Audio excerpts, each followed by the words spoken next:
Welcome to the How to Find and Keep a Gay Man podcast. I'm Matt Bays, your host, with Matt Heinker, your co-host. And we're here to provide bitchy wisdom for the gay man looking for love. There are a lot of gay men out there looking for a meaningful love experience, and we are here to help. You can follow How to Find and Keep a Gay Man on Instagram and TikTok, where you'll find all sorts of bitchy wisdom about what it's going to take to find and keep a gay man. Welcome. We're glad you're here.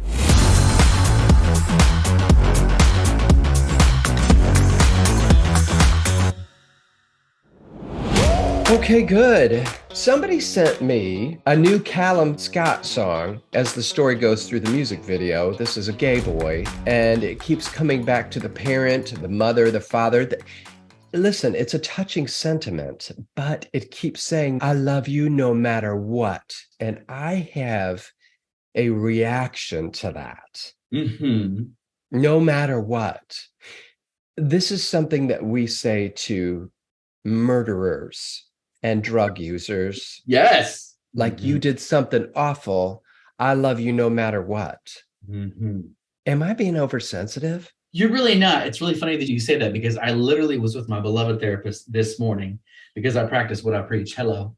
But we were sitting there talking about some of the trauma that I'm like navigating with all this family rejection, with the whole wedding and everything. We've talked a little bit about that in other episodes, but long story short, she said, because I told her similar things. My dad's like, I'll always love you no matter what, where he said, I still am proud of you. Like he's still proud of me, like, despite the fact that I came out and got a divorce or whatever. Yeah. Kind of along those lines. And she says, that is about them, not about you. The shame is not for you to carry. That's for them to carry, because 100%. Yeah. But what I find interesting is that is a message in the mainstream media, that it just feels like that would have been a great message about 15 years ago. Yeah. You know what I mean? It feels like, oh, we're beyond that now. We're beyond no matter what. Just tell me you love me, the end. Like, Mom, Dad, I'm gay. Okay. Yeah. I love you. We still love you despite that. No. How about we celebrate that? Yes. We love you and we celebrate that. Yes. I had a friend this week who's a writer who sent me a poem that said her mother is gone and her mother was trying to accept the fact that she's gay. And she wrote on a line in it that said, I always thought that she loved me in spite of, never because of. Tore me up. Love that. I know. Yeah. Come through grown. Let's do better. And visit our merch page where you can get these lovely cups. They're available for you. And also, look at these, Matt. I'm going to get up here so you can see. Hold on. Oh my God. Love is portable. Socks. My word. Love is portable socks. I had to have them. Look how cute they are. We are on our way at this point. I definitely want some of that. I'll have to get up on our page and buy me some of those. Yes. We need throw pillows that say that. They were $16. Money well spent. Not bad. Yeah. Okay, so I think we should get into it. Enough of this shooting the shit. We need to get into this. So yeah, I'm just going to start by saying a couple things. Number one, most of what we've talked about so far in the podcast, I think, centers around finding a man. This particular episode focuses more on what it takes to keep him. Yes. Maybe the hardest part. Yeah, a lot of people are great at finding somebody. Yeah. We talked about that last week. You've had people in your life that keep finding and finding and finding, but it always fizzles or ends. So I want to start out by saying, if you can muster unconditional love in your relationship, staying together is a more successful option. Absolutely. Okay. If you can't muster unconditional love, you will be robbing someone of the stability that we all need in a partnership type of relationship, right? Yes. Yeah. We don't need that. We don't need that. And by unconditional love, in my opinion, I have a little bit of a problem with that term because we're human, and I don't think any of us can sustain unconditional love at a 100% level. I think it ebbs and flows. We're human. We know that. We're not robots. I think what you're trying to say that you need to be able to reach to a place where you are looking to meet and fulfill the needs of your partner as much as you're concerned about your own overall. Yeah. And there's a term that my friend Laura mentions. I think I've told you about it before, that I just freaking love. She calls it unconditional positive regard. Yes. Yeah. We talked about that in episode 1, and I love that. I've been telling everybody about that. Yeah, it's good, right? Yeah. So you can call it what you will, but it's benefit of the doubt or assuming good intent. You're looking at your hubs through a positive lens, and that's the posture that you sit in. Yes. The most benevolent lens possible. So let me explain. If you walk past a steaming pile of dog vomit in the kitchen, which may have recently happened, and you're fairly certain he walked past it before you did, unconditional positive regard says he must not have had time to get to it. He must have had to throw his panties in the dryer before work. He must be planning to freeze it and use it as fertilizer next summer. Unconditional positive regard will perform this level of mental sorcery in service to love, which in the pursuit of finding and keeping a gay man is preferable to what an asshole. Absolutely. You better preach now. Right. But only grown boys can reach for that. And that's what we all want to be. Absolutely. You know, I saw it and I wasn't excited about it, but I thought, no, I'm going to go ahead and clean this up. And it turns out that he had a presentation at work that morning and was running late. Before he left the house, he said, I'm really sorry about the dog vomit. You know, I've been stressed about this presentation and I needed to run through it one last time before heading into the office. And I was like, no, worry about it. You can get the next pile. Sweet that was on his radar too, though. That's two boys that are doing I know. that. I thought so too. Yeah. You know, and it could have gone differently, but you know, my man has stockpiled a lot of love points. He is consistently selfless. So I already knew he had a good reason for ignoring the mess. Yeah, so absolutely. Believing the best about him is a choice that I get to make every day. And for me, it is the right choice. And that's one of the foundational things that we want to talk about today. We start with that because that's a foundational piece of keeping the gay man long term. Yeah. Is the unconditional positive regard. Absolutely. Yeah. Who I know you to be. I can't stop thinking about the 4 horsemen of the apocalypse, which I think you said was a Gottman thing, right? Article. And Chris and I have discussed that this week. Another thing that's great to do in relationships is not just to discuss this type of shit when you're mad, but actually to just have dinner and talk about it. So he listened to last week's podcast and said, I'm not going to out him here, but he said, this is the one of those that's a struggle for me. Sure. That has been a struggle for me in the past. And those were defensiveness, contempt, stonewalling, and criticism. Yeah. Yep. That's me. Criticism. Out of those 4, that is the one that I'm most prone to. Same. Yep. Really? Absolutely. Okay. I'm extremely critical. Yeah. Well, after this podcast, I'd like to talk to you about a few things that I don't like that you've been doing. Straighten me out, baby. No, but I'm with you. Yeah. Yeah. It was just a good conversation. It was good to talk about that and to recognize. Again, we keep talking and use phrases like my part. What is my part in something? And realizing that this is what I'm prone to and coming to the relationship helps us to, when something happens that we don't like, to kind of think, let me pump the brakes here for a second and see if what I already know about myself is something that's happening in this fight. And I really love that because that is, we talked about the post-mortem that you need to be able to do in breakups last week. So what did I bring to the breakup? What did I bring to the conflict that ultimately led to the end of this relationship? It's 2 people at the end of the day. So you're kind of saying in reverse, you do that when we're thinking about how to keep our man long-term. You say, look for patterns, which, what are my patterns in relationships that are not healthy? Of the 4 horsemen of the apocalypse, which one of those horses do I most naturally ride into a relationship? Being aware of those on the front end, along with the posture of unconditional positive regard towards this beautiful man you're committed to. Those are some best practices to keeping your train on the tracks. I love that. Yeah. I listened to a podcast this week and read a bunch of information about this in preparation. And one thing that really stuck out to me that I thought was very interesting is a therapist who talked about two different kinds of problems: solvable problems and perpetual problems. Okay. Hmm. Okay. And said to err on the side of solvable problems. Perpetual Mhm. problems he described as problems that are just, they're baked in, they're a part of the deal. They're things that aren't going to change. Like, I have a horrible sense of direction. Okay. So we're going to get lost when I'm driving. It's that's not changing. So, Yes. you know what I'm saying? Or Yep. I came from a family of 5 kids. So there's things that come from something like that. Or a Sure. person who's not intuitive. We're expecting them to be sensitive every damn time and to understand that my big sigh means something's wrong. We want them to ask, but they never do, because when they say, "Are you okay?" we say, "I'm fine." And they literally take those words to heart. Oh, he's fine. Yeah. And then we get pissed off, right? Because they didn't know that you were not fine because Those they're things. not wired that way. Yeah. Yes. Yeah. Yeah.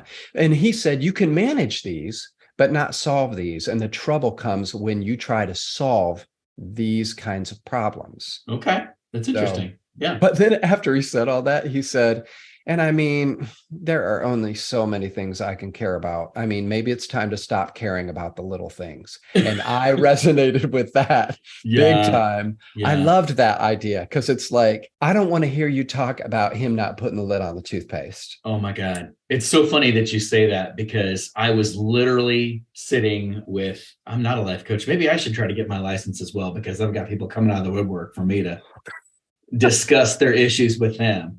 They're like, "Oh, you Because got a podcast about a good you, relationship." Now you're you, like, "I better hold this damn marriage together." seriously, you are Matt Bays adjacent, which means you have a river of life to share with me.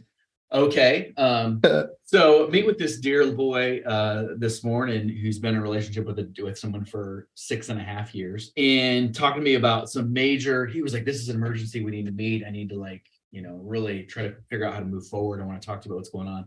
So I was expecting some pretty cataclysmic things to be shared. And we sit down and he's the clean one and the other one's the messy one in the relationship. They're not aligned on household things. Their sex life has waned in the last year. Well, they've been together for 7 years and they're having a hard time communicating. And I was sitting there thinking to myself, and he's to the point now where he's pondering leaving this boy.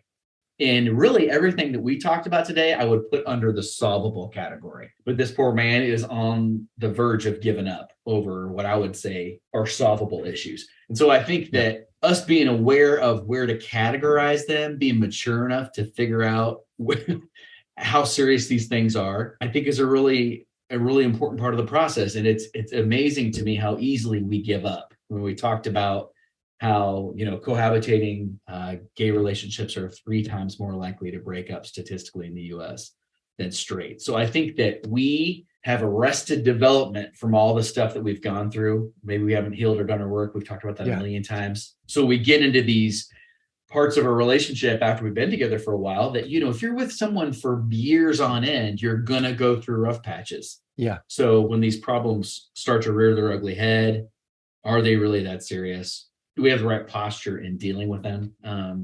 Over and over again, I see not so much. You mentioned that sometimes people don't, like, whatever the problem is, they don't want to deal with it. Why do you think that is?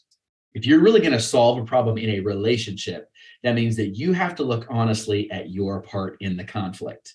And if you're selfish or not looking through the unconditional positive regard lens, or if you're so hurt that you can't be objective, there's a million reasons why.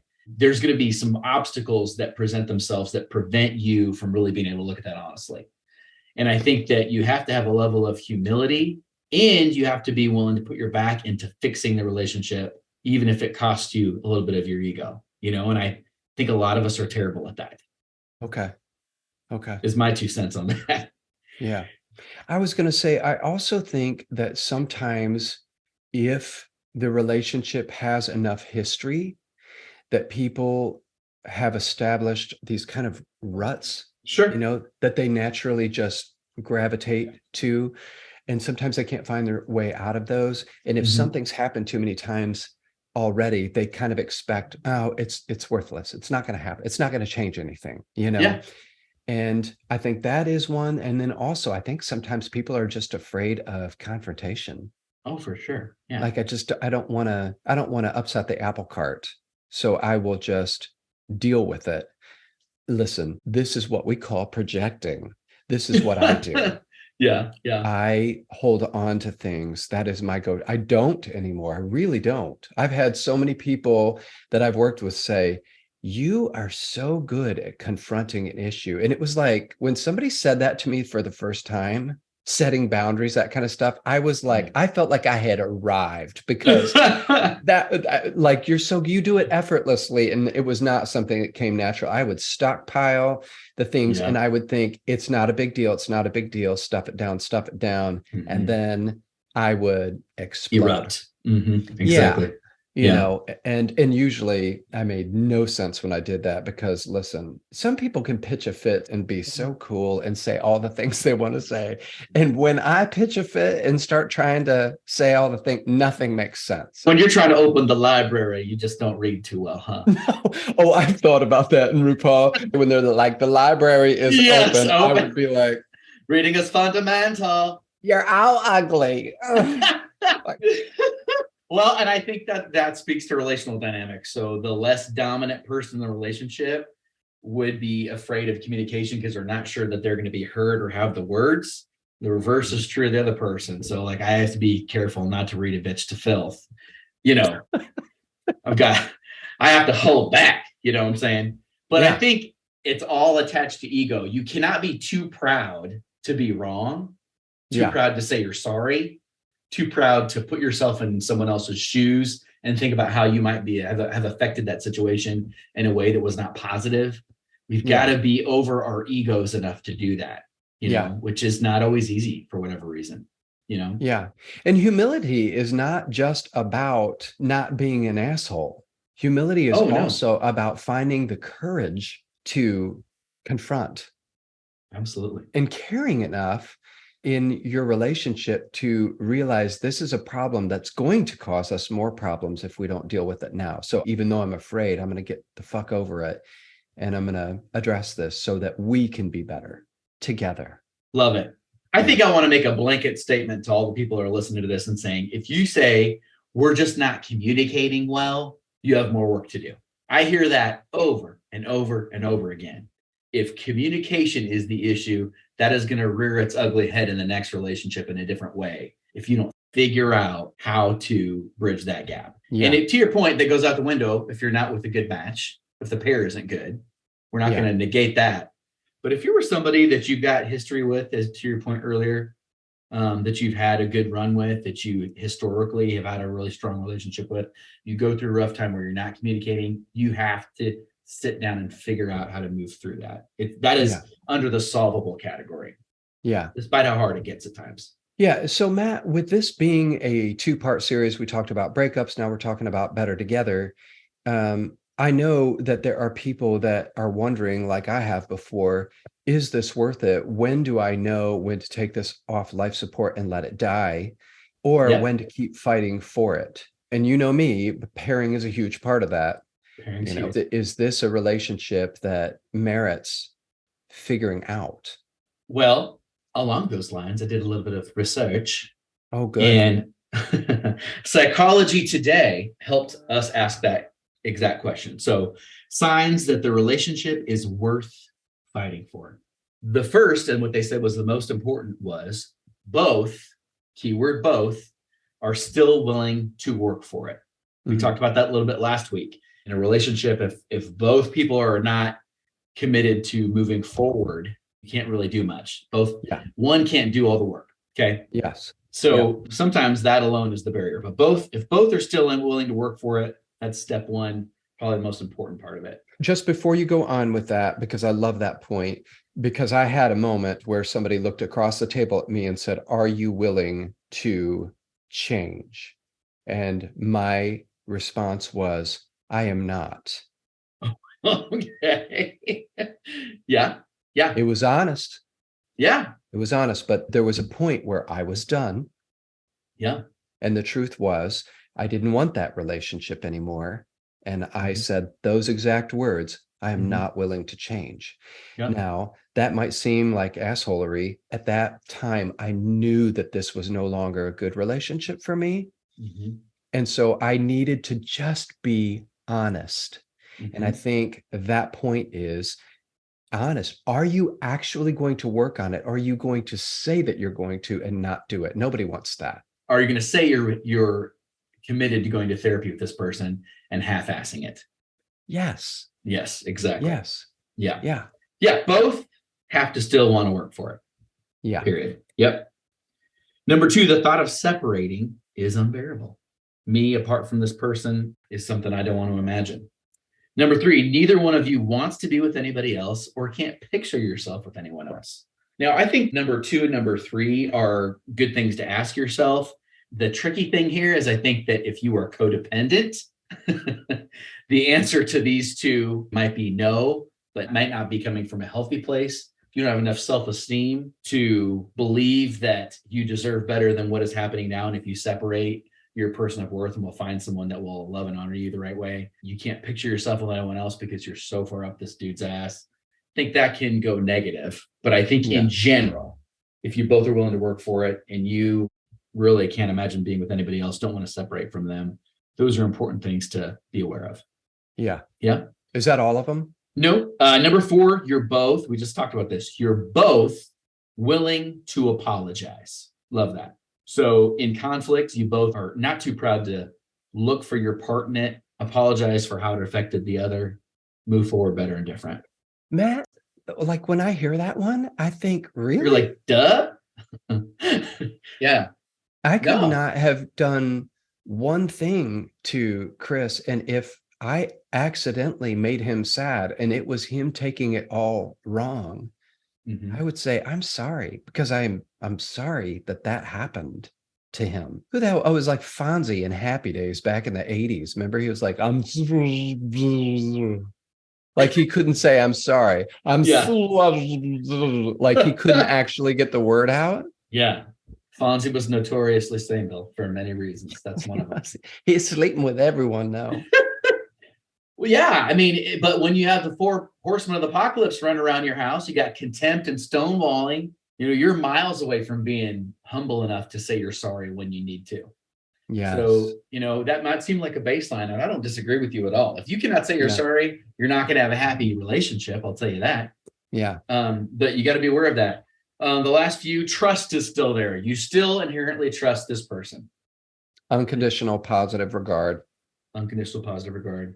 You can see a future with them. You have zero desire to hurt each other. I think that's important because, again, when you get into contempt and stonewalling, you're looking for darts to throw. I don't want to hurt you. Somebody told me about kids raising kids. When you're teenagers, they aren't looking for answers, they're looking for victims.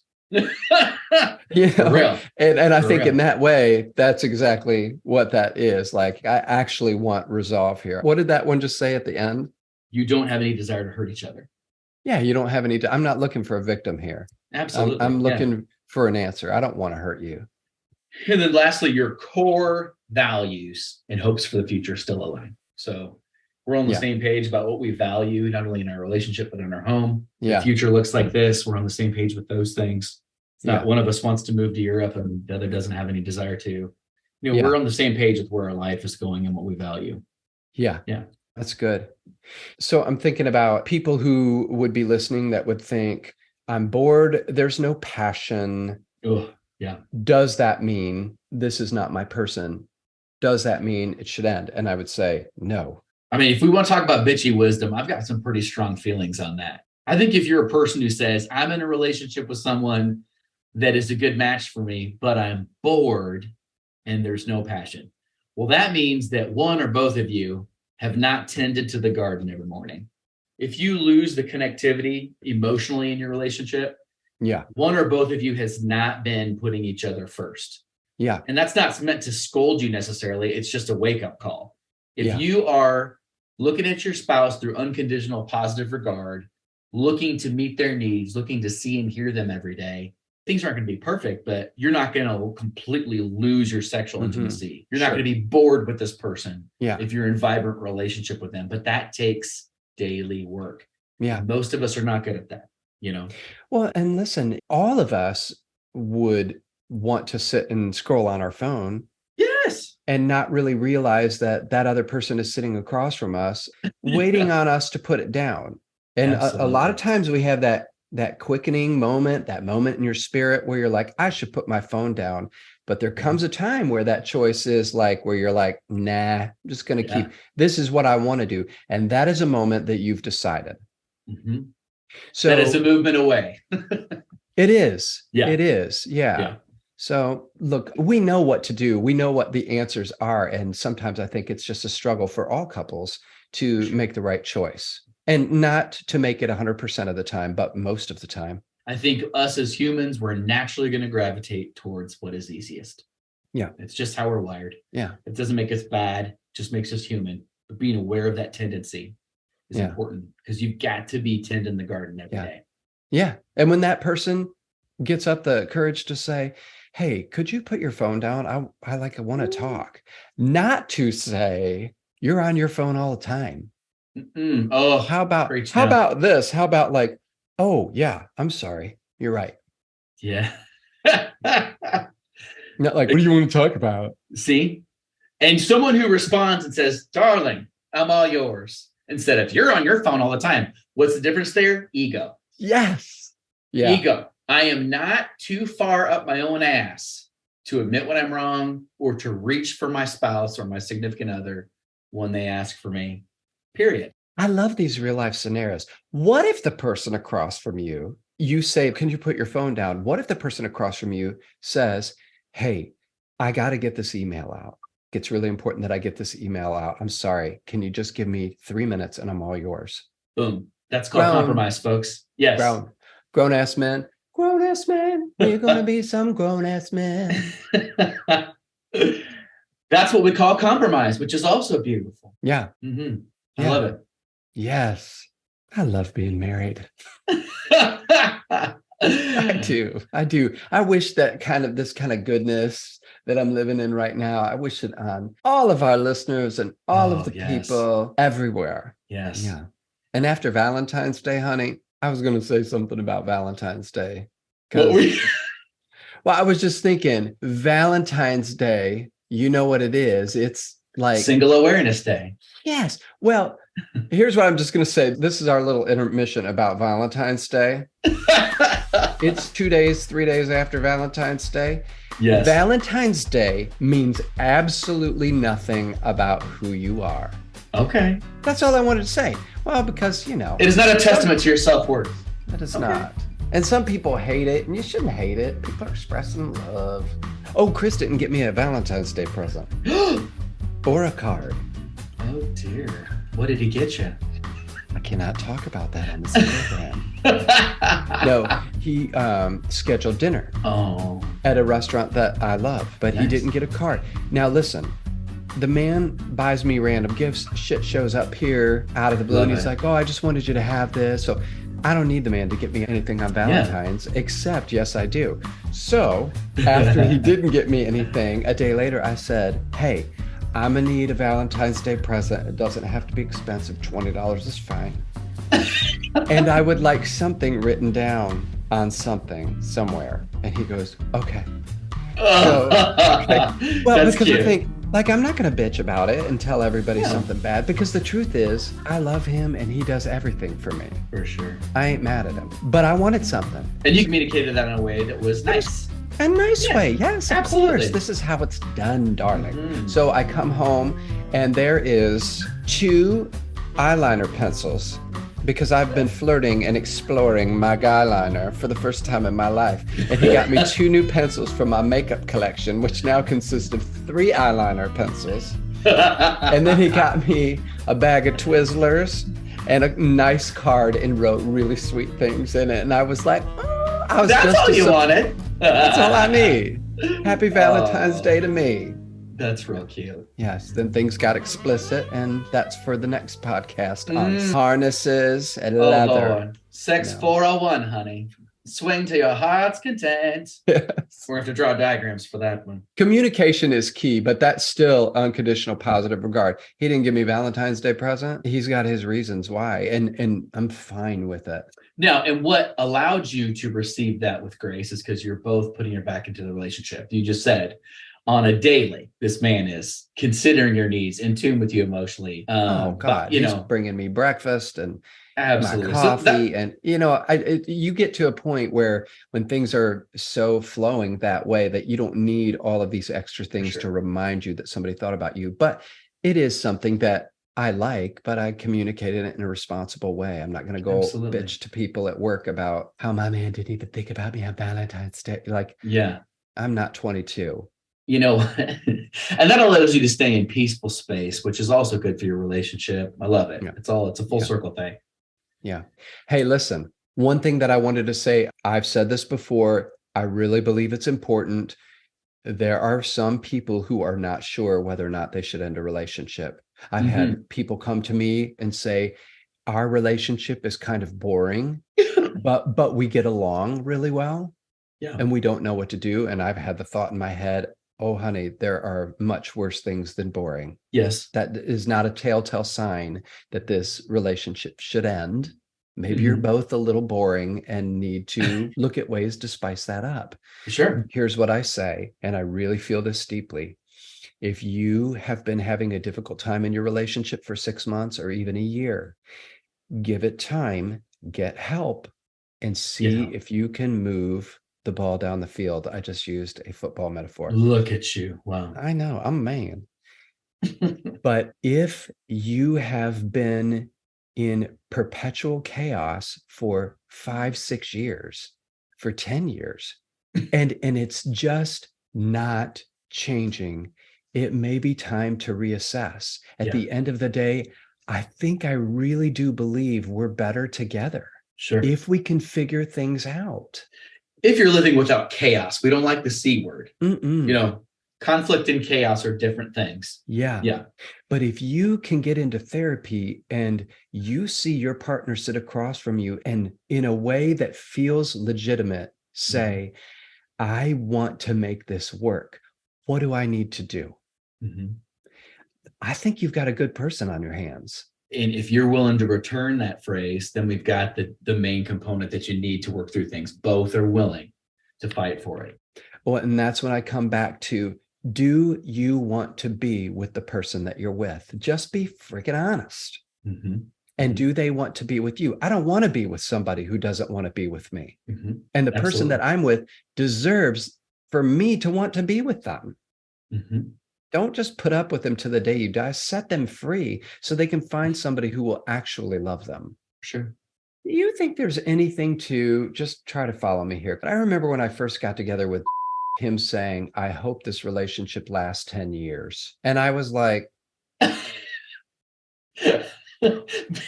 10 years? I'd rather it last no years. Like, because that's a painful breakup if it lasts 10 years. Well, I'm just thinking, do we in the LGBTQ plus community understand or desire lifelong commitment?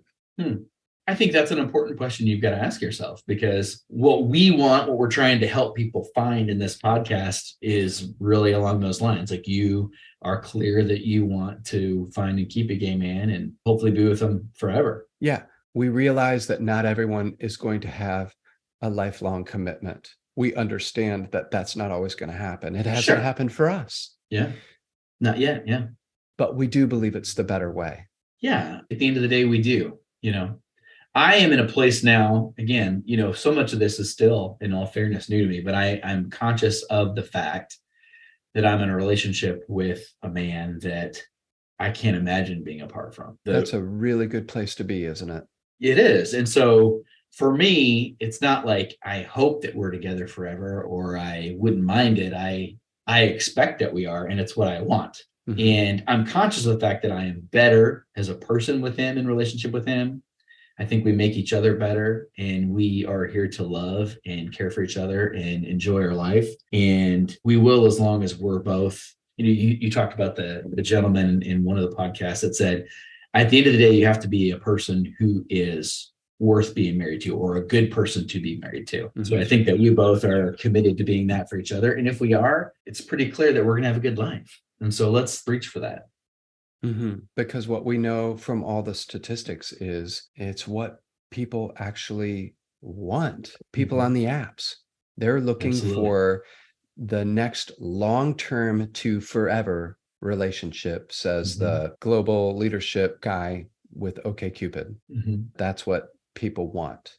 Yeah. And when you make it through conflict, so like we're talking today about, we're better together, is our relationship salvageable or worth fighting for? When you do make it through those really intense chapters of conflict, you emerge from the other side of it, if it's dealt with healthily, much stronger. The relationship gets richer and deeper. Your connection gets richer and deeper. And you value each other more because you've made it through some things and where you had to reach for each other. You had to continue to choose each other through some difficult things. And we know that when you do that, the fruit of that is really good. So just not losing sight of that when things get difficult or even boring. To your friend's point. So Matt, if you were sitting with somebody who is stuck, they're in a relationship and they just don't know if it's worth salvaging, what would you tell them? Are you both willing, committed, desire to continue to work on the relationship? Number one. Number two, is your ego checked enough for you to look at what parts of the conflict are your responsibility? Is your ego checked enough for you to look at your partner and say, I'm going to hear that these are needs that you have, or these are things that I can do to meet your needs, and really move forward in those directions, look for compromise? And is this someone that you really do with all your heart love and want to be with and don't want to be with anybody else? I think at some point you have to be clear, this is difficult, but I want to be with this person. The desire is there.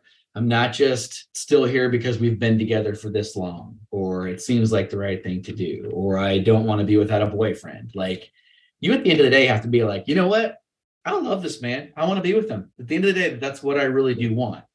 So because of that, I'm going to be willing to put my ego aside and reach for him and do the work. that it takes to get there, to heal, to whatever it be. We mentioned for sure last week a couple of guys that one was trying to do the work and the other was just unwilling, stonewalling. Then you're done. They were done. Yeah. They were done. And that breaks my heart because it raises all sorts of problems. And I thought this afternoon about the friends that you mentioned, this couple that's having their issues. And I think people forget, when you've had a long relationship with somebody, when you finally lose it, it's like losing half of yourself. Oh, for sure. Untangling that it's easier to stay together and to work it out than to start all over.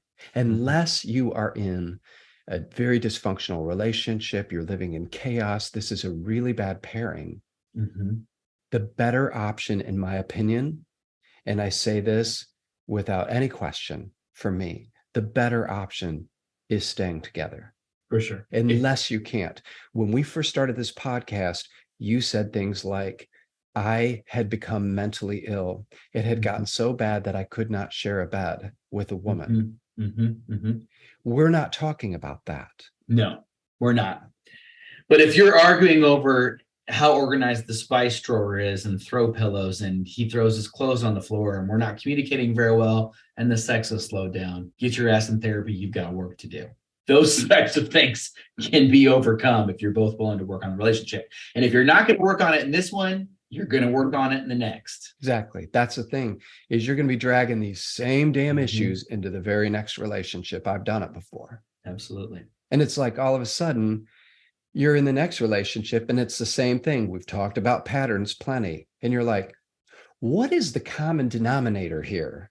Me. I'm the common denominator. You're the common.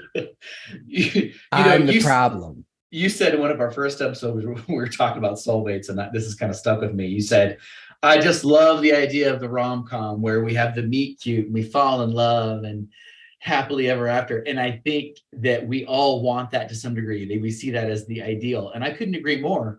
But that idea rears its ugly head in situations like this. Like the gentleman that I was speaking to this morning, it had not occurred to him that if you're with somebody for 6 or 7 years, you are inevitably going to reach places of difficult conflict that you have to work through. Now, some more than others, more or less than others, but you thinking that, oh, our life doesn't look like the rom-com right now, so maybe we're not compatible. I feel like that whole storyline does us a disservice when we reach points like this in our relationships, because we can find a gay man, like you said, we got many friends that can do that, but in keeping them, you're going to have to go through hills and valleys. That's called life. That's called long-term relationship, and it's part of it. Yeah. Did you ever see the movie The Mirror Has Two Faces with Barbara Streisand and Jeff Bridges? Barbara John. Of course I did. Come on now. Long story short, they agreed to get married under the understanding that there will be no sexual or romantic relationship, that they are paired equally. They're both brainiacs and they love that and have an interesting conversation. The problem is Barbara Streisand falls in love with him, and it's Jeff Bridges, and he's freaking hot in that movie. Jeff Bridges 40 years ago, yes. And Barbara went through a pretty impressive makeover montage in that movie, which I love. I'm just going to be honest, I couldn't with her hair. It was early 90s hair. Yes, it was. But I love Barbara. I love the story. And she was pissed that she didn't get an Oscar nod for writing, directing, or starring in that film. But whatever. That's a side note. I was pissed too, Barbara. In case anyone actually wondered if we were gay. Now they know for sure. But there was a point in that movie where she decides she wants him and she wants him bad. But they have a conversation and she's getting ready to go to work, holding her little lunch, blah, blah, blah. They're going to walk to their separate classrooms because they're both professors. And she says it like nothing. Oh, yeah. And tonight I'd like to have sex. Okay, bye. Like the strict agreement is no sex. And he does not want it. He's not attracted to her that way. He doesn't want the trouble of it. They walk off and he is just stunned. But I love that it was just done so nonchalant. Like, get that conversation going. And it turned into an enormous shit show. Do you remember? Oh, yes. But working through it, being able to say the words that you need to say is so important. Say what you need to say. Yeah. And Matt, I have discovered I am a person who my proclivity is to not say it, is to not say the thing. I'm afraid to ask for what I need. Not anymore. That's why it's a big deal when I have a victory and say, I'd like a Valentine's Day present. Thank you. Yes. Look at you. Yeah. I never have been able to do that before. And then there's two camps. There's people who struggle to say it. And then there are people who are like, oh, bitch, I have no problem saying, representing my needs, which is wonderful. My proclivity is to bulldoze. Yes. Yes. But know thyself. Know thyself. And make sure that you're doing what it is that you need to do for the relationship. So don't bulldoze. For sure. And don't be a doormat. We were talking literally the other day, and Ty goes, "You're so sweet," and I was like, "Oh!" And again, like the person that told you you're so good in conflict, like that's maybe the first time in my life anyone has told me that I was so sweet. I was like, "Come again," and I was like, "Well, you know what, babe? You get 41-year-old Matt, not 31-year-old Matt," and apparently he's come a long way. 31-year-old Matt would have been like, somebody called me sweet today, so I'm going to amp up the bitchiness. I'm going to cash some checks and break some necks. Doesn't that feel good, though? It sounds dumb, but I can see her name was Nicole Caldwell Gross, who said, the way I watch you set boundaries, you're effortless with it. And I was like, who is she talking to? She's talking to me. She's talking to you. Come through, bro. We can grow and we can change. If somebody's telling me I know how to set boundaries and it seems effortless, we can change. We can. That fabulous woman is marrying Ty and I. Yes, sir. Oh, you got yourself a beauty queen to marry you. We did, honey. Listen, that's the only thing I would have said. You don't want to draw attention from the bride, and it might, because she is one of the most gorgeous women. She's beautiful. And great with her words. This is Reverend Nicole Caldwell Gross. We are gathered here today. Yes, it's going to be amazing. I love that she's marrying you all. Yes. My God. We told her to wear white. I'm going to bring my hanky because I absolutely am going to cry. I am. You and me both, honey. Listen, I can sit here right now and think about it and already get steamy. That's beautiful. Yeah. Oh, I'm so Oh, I know I excited. will. Okay. So I hope we have convinced our listeners to really consider more heavily weighted to the option of staying together unless you are living in chaos, darling. We do not want that for you. You can do it. Put your back into it. Yeah. Communicate what you need. Check your ego at the door. Mm-hmm. Reach for that person. Get a Yes. damn therapist. Mm-hmm. If you can't afford it, have your mother pay for it because you know she did some bad shit to you when you was growing up. She owes you. She's gonna cut you a check for your therapy hearing. That's right. And I did want to mention, if you like what you've heard on the podcast, please go ahead and review us on Apple Podcasts or Spotify. That really does help us out. Check out our website at howtofindandkeepagayman.com. Coaching services available. That's something that I'm licensed and a professional life coach and would love to talk you through some of these moments in your life that you need help with. That's what I'm here for. That's what we're here for. It's been a pleasure. Okay. 1, 2, 3, 4.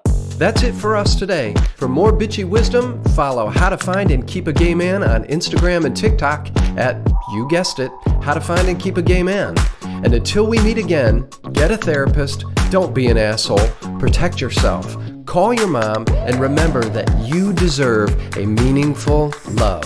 Bye.